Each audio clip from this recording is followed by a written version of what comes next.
Assalamualaikum warahmatullahi wabarakatuh. Bismillah, alhamdulillah, assalatu wassalamu ala rasulillah Muhammadin la nabiyya ba'dah wa ala alihi wa sahbihi wa mawalah wa manittaba'ah ila yaumil qiyamah. Amma ba'du. Teman-teman semuanya, kami dari kelompok 6 pada mata kuliah Bahasa Indonesia akan mempresentasikan makalah kami dengan tema kalimat efektif. Kalimat efektif adalah kalimat yang memiliki kemampuan untuk menimbulkan kembali gagasan-gagasan pada pikiran pendengar atau pembaca seperti apa yang ada di dalam pikiran pembicara atau penulis. Kalimat sangat menggunakan keefektifan informasi sehingga kejelasan kalimat itu dapat terjamin. Ciri-ciri kalimat efektif. Kesepadanan struktur. Kesepadanan adalah keseimbangan antara pikiran gagasan dan struktur bahasa yang dipakai. Kesepadanan kalimat itu memiliki beberapa ciri. Yang pertama, kalimat itu memiliki subjek dan predikat dengan jelas. Ketidakjelasan subjek atau predikat dengan jelas, contoh 1. Bagi semua mahasiswa perguruan tinggi ini harap membayar uang kuliah. Itu adalah contoh yang salah. 2. Semua mahasiswa perguruan tinggi ini harus membayar uang kuliah. Itu adalah contoh yang benar. Yang kedua, tidak terdapat subjek yang ganda. Contohnya, penyusunan laporan itu saya dibantu oleh para dosen. Atau, soal itu saya kurang jelas. Kalimat tersebut tidak sesuai. Yang sesuai adalah, dalam menyusun laporan itu, saya dibantu oleh para dosen. Dan, soal itu bagi saya kurang jelas. Keparalelan. Yang dimaksud keparalelan adalah kesamaan bentuk kata yang digunakan dalam kalimat itu. Artinya, kalau bentuk pertama menggunakan nomina, bentuk kedua dan seterusnya juga harus menggunakan nomina. Kalau bentuk pertama menggunakan verba, bentuk kedua juga menggunakan verba. Contoh, A. Harga minyak dibekukan atau kenaikan secara luas. B. Tahap terakhir penyelesaian gedung itu adalah kegiatan pengecatan tembok, pemasangan penerangan, pengujian sistem pembagian air, dan pengaturan tata ruang. Ketegasan. Yang dimaksud dengan ketegasan atau penekanan ialah suatu perlakuan penonjolan pada ide pokok kalimat. Dalam sebuah kalimat, ada ide yang harus ditonjolkan. Kalimat itu memberi penekanan atau penegasan pada penonjolan itu. Ada berbagai cara untuk membentuk penekanan dalam kalimat. 1. Meletakkan kata yang ditonjolkan itu di depan kalimat atau di awal kalimat. Contoh, Presiden mengharapkan agar rakyat membangun bangsa dan negara ini dengan kemampuan yang ada pada dirinya.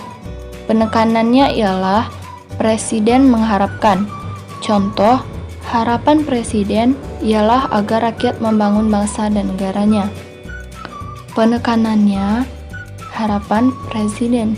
Jadi, penekanan kalimat dapat dilakukan dengan mengubah posisi kalimat. 2. Membuat urutan bertahap.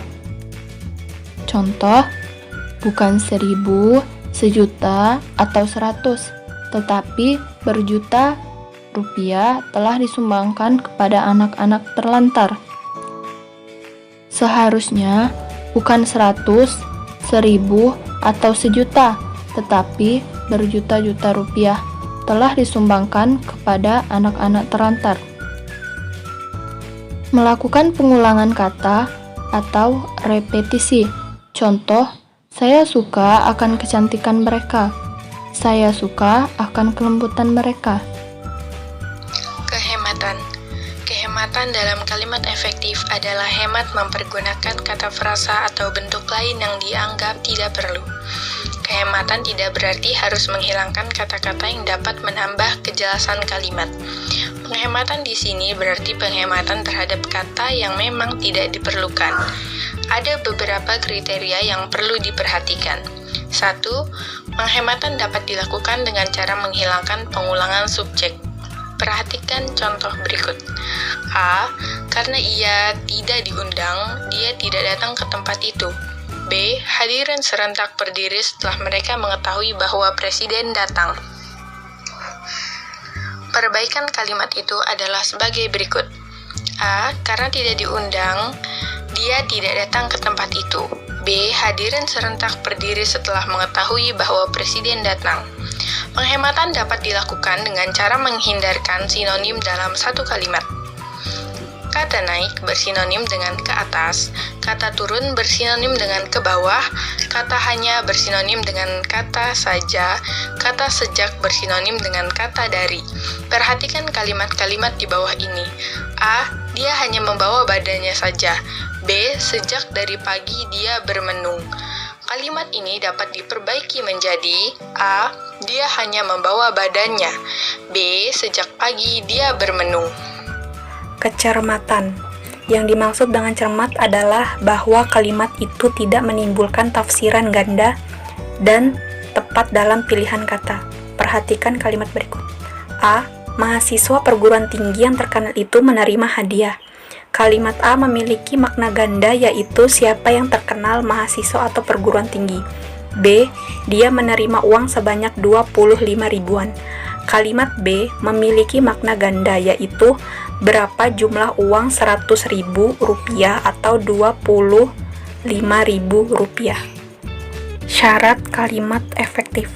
Syarat-syarat kalimat efektif adalah sebagai berikut. 1. Secara tepat mewakili pikiran pembicara atau penulisnya. 2. Mengemukakan pemahaman yang sama, tepatnya antara pikiran pendengar atau pembaca dengan yang dipikirkan pembaca atau penulisnya. Struktur kalimat efektif. Struktur kalimat efektif haruslah benar. Kalimat itu harus memiliki kesatuan, sebab kesatuan bentuk itulah yang menjadikan bentuk adanya kesatuan arti. Kalimat yang strukturnya benar tentu memiliki kesatuan bentuk dan sekaligus kesatuan arti. Sebaliknya, kalimat yang strukturnya kacau tidak menggambarkan kesatuan apa-apa dan merupakan suatu pernyataan yang salah. Misalnya, Anda akan menyatakan, "Saya menulis surat buat Papa." Efek yang ditimbulkannya akan sangat lain bila dikatakan, 1. Buat Papa menulis surat saya. 2. Surat saya menulis buat Papa. 3. Menulis saya surat buat Papa. 4. Papa saya buat menulis surat. 5. Saya Papa buat menulis surat. 6. Buat Papa surat saya menulis. Jadi, kesimpulannya, kalimat yang dapat mewakili kalimat efektif adalah pikiran penulis atau pembicara secara tepat sehingga pendengar atau pembaca dapat memahami pikiran tersebut dengan mudah, jelas, dan lengkap seperti apa yang dimaksud oleh penulis atau pembicaranya. Unsur-unsur dalam kalimat meliputi subjek, predikat, objek, pelengkap, dan keterangan. Ciri kalimat efektif yaitu kesepadanan, kepararelan, ketegasan, kehematan, kecermatan, kepaduan, dan kelogisan.